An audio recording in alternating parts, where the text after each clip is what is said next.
Mhm. And in the article, I mapped out how inclusion actually often leads to the opposite. It shuts down any discussion, any engagement, and it predetermines who's included, who's not, and on what terms. And it's very far from inclusion, let alone what inclusion into faith might be and should be. It has been fascinating, or I've thought about a lot, is the fact that as someone who is Christian and also gay, I've also been involved on things that in inclusion, but I've also had a question sometimes is what are we being inclusive for?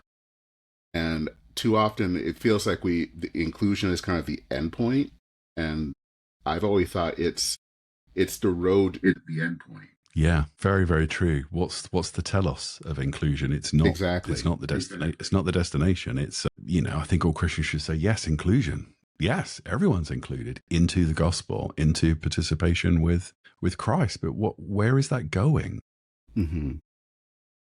So yeah, completely agree with you. And I think we've lost sight of that. And in the article was trying to diagnose why we've lost sight of that, which I'm sure we'll touch on. But to throw it out there, my perception of it is we're in a time and place, particularly now, where, and especially the psychological turn, the effective self, and lots of other things in culture, consumer culture, and various other materialism and other things, is that we are creating ourselves. I will Hmm. decide who I am, what I am. I will bring in the resources of Christianity, how I want to buttress and then jettison them whenever I need to, pick a mix, this sort of bricolage around identity.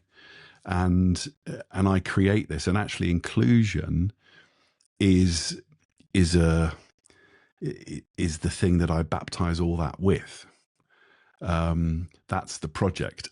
Making myself is the project, as opposed to Christianity as I see it, as the early church I believe did, and the point of the article pointed to, that actually we're not self-made. We're supposed to be God-made.